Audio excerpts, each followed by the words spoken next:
Buenas Promisers Clippers, arrancamos semana con un vídeo un tanto especial porque, bueno, es un poco aleatorio más que especial, porque no tenía pensado hacerlo, pero en vista de que en los últimos comentarios de los últimos vídeos se ha vuelto a repetir mucho una pregunta, he decidido pues hacer este con las 3 preguntas que más se hace la gente viendo La Promesa, que son ¿por qué Lope, Candela y Simona comen en una mesita separados?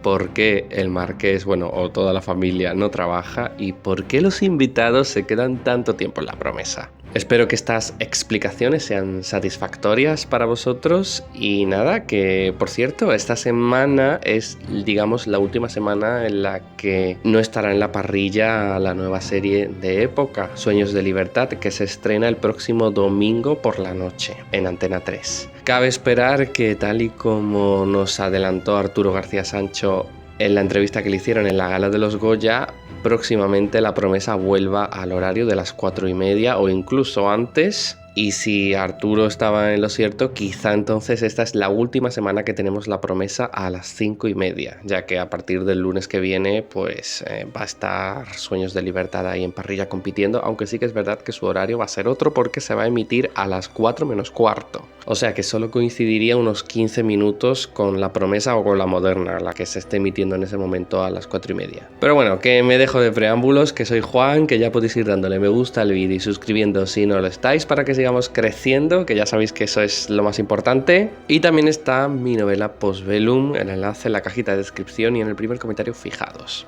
Y ahora sí que sí, vamos con las preguntas, porque la primera es la que más gente se hace. ¿Por qué Simona, Candela y Lope comen en mesitas separados del resto del servicio? Además, una mesita muy pequeña, casi que parece es una mesa auxiliar, están ahí los 3 apiñados. Y es algo que llevamos viendo desde el primer capítulo de la serie. Pues bien, esto se trata de una adaptación que me imagino que está hecha tanto porque, bueno, estamos en una serie diaria que tiene los decorados limitados y al mismo tiempo, pues porque si no es que íbamos a tener a estos personajes fuera de muchísimas escenas importantes, como por ejemplo cuando Petra expuso a Pía delante del servicio con su embarazo, cuando bajó la marquesa también para lo mismo. Y la verdad es que si os parece que esto es discriminatorio, la realidad os va, ya os va a dejar muertos. En aquellos años y en todos los años en los que hubo servicio doméstico de estas, digamos, cantidades en una casa importante, los trabajadores de las cocinas, incluida la cocinera, que era el cargo más alto y equivalía en rango tanto al mayordomo como al ama de llaves, pensad en ellos como 3 jefes de 3 departamentos distintos en una empresa hoy en día,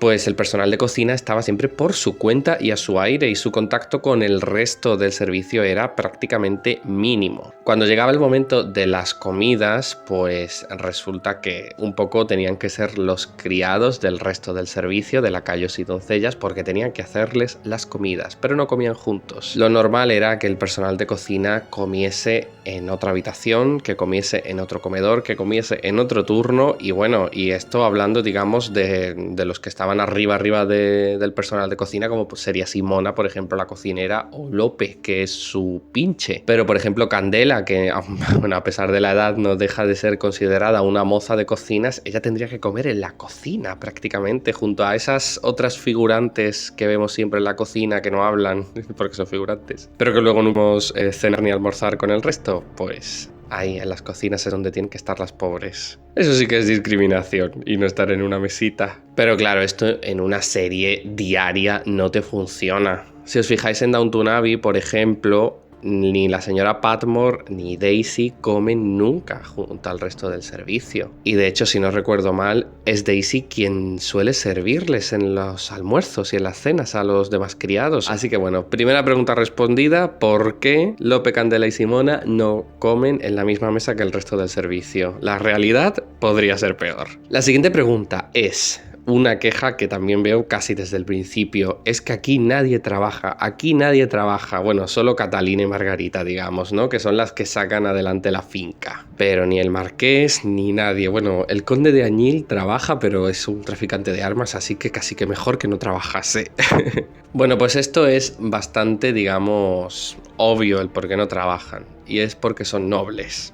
Y me diréis, ¿pero cómo que por qué son nobles? Eso no tiene ningún sentido, tendrán que trabajar. Pues no, porque la nobleza, la aristocracia, digamos la sangre azul, es todo lo contrario al trabajo, al esfuerzo y a la meritocracia. Pensad que un noble como el marqués, simplemente por nacer en la familia que ha nacido, ya lo va a tener todo. El marqués no va a tener que vivir con muchas preocupaciones ni dificultades ni con nada que probar. Sí, tiene que administrar una hacienda y una finca y todas esas cosas, pero es algo que no tendría ni que hacer él. Porque de hecho ya hemos visto que no lo sabe hacer, por eso lo hace Catalina. Pero la mayoría de nobles, digamos, latifundistas como él, que se dedicaban eso, a vivir de las rentas, como hace el marqués también. Y vamos, y si no, mirad la primera escena que tiene con Catalina en el primer capítulo, que se explica muy bien así. Pero si aquí con nosotros tienen todo lo que necesitan, ¿para qué quieren más dinero? Trabajan nuestras tierras y cuidan del ganado a cambio de comida, cobijo y un jornal. He pagado sus bodas cuando han querido casarse, el bautizo de sus hijos, todo lo que han pedido. Pues él no tiene que hacer eso, no tiene que hacer mucho, simplemente reunir las rentas que le pagan y ya está, y pagar pues a abogados y agentes que se ocupen de la administración de la finca, como ocurre también en Downton Abbey. Robert no tiene que hacer nada, de hecho también cuando lo hace como el marqués lo hace mal. ¿Por qué? Porque ya tiene un agente que primero es un señor que pues, está ahí, que no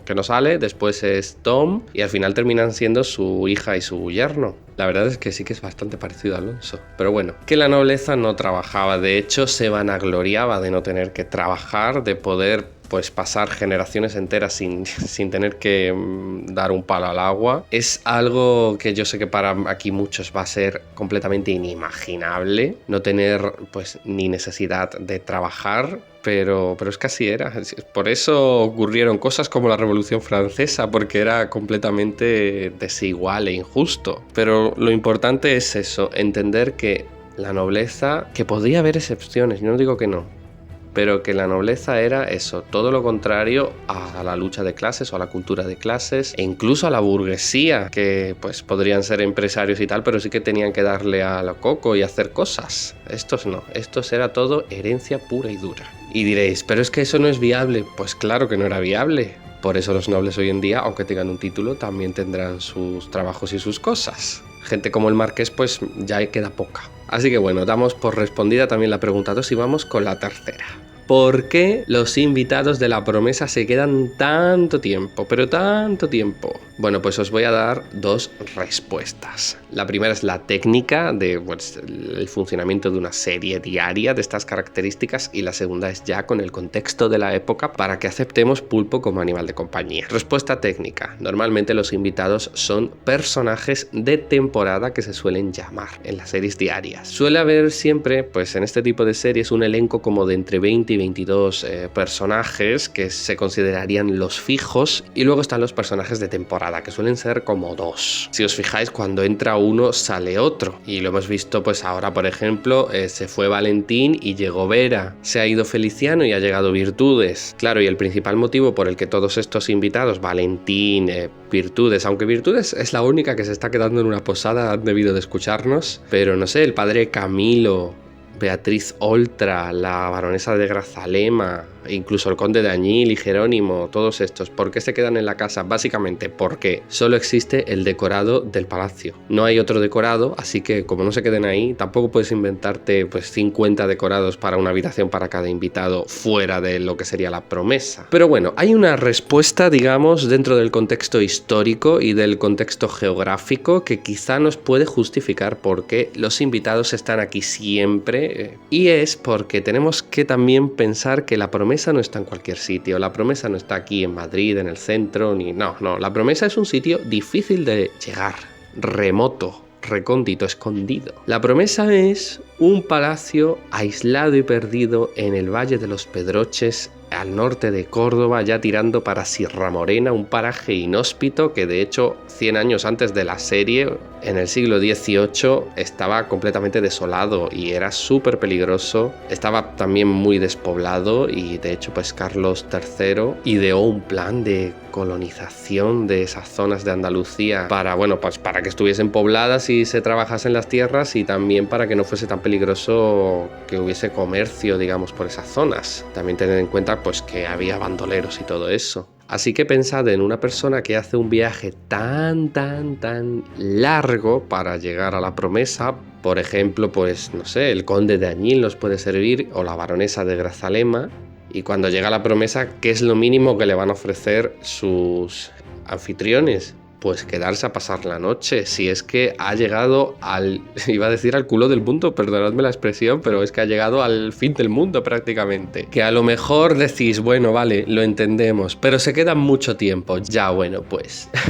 ¿Qué os voy a decir? También justificando esto con el contexto, digamos, socioeconómico de los marqueses, en primer lugar, sería de muy mal gusto negarle la invitación a alguien o negarle la presencia a alguien en la casa, más que nada porque daría que hablar. En aquella época, nobles como los marqueses, cuantos más invitados tuviesen, mejor, porque se podían vanagloriar, pues eso, de poder acoger a todo el mundo y ofrecerles compartir pues los lujos que tenían ellos. Hay una película que se ha estrenado recientemente que se llama Saltburn, que básicamente va de esto, aunque está ambientada en el presente, es contemporánea. Bueno, en el presente no, porque creo que están en el 2007 en la película. Pero bueno, ya me entendéis, no tiene nada que ver con 1914. Y trata un poco sobre este tema de invitados que van pasando por una casa sin llegar nunca a ser parte de la casa, que es lo que ocurre en la promesa. Así que eso, que está muy lejos, así que tienen que acoger a todo el mundo que venga de invitado y que también tienen que dar una apariencia para no dar que hablar, pues eso, aguantándoles a los invitados todo lo que exijan, como veremos esta semana con el conde de Ayala. Pero bueno, espero haber respondido bien a todas estas 3 preguntas, espero que os gusten las explicaciones y nada, me lo decís en los comentarios, que la verdad tengo curiosidad de saber si he satisfecho vuestras expectativas. Y nada, que me despido por aquí. Si os ha gustado el vídeo, dadle me gusta, que me ayuda muchísimo, y si no estáis suscritos, suscribíos, que me ayuda todavía más. Y por supuesto, no puedo despedirme sin deciros que nada, que si tenéis todavía más ganas de historias de época, pues que tenéis disponible en Amazon mi novela Postbellum, un thriller de época ambientado en la España de 1920. Es un thriller, pero está lleno de pasión. Y bueno, vais a ver que la lectura no os va a dejar indiferente, porque bueno, va a parecer que estáis viviendo en esa época, que estáis viviendo en 1920,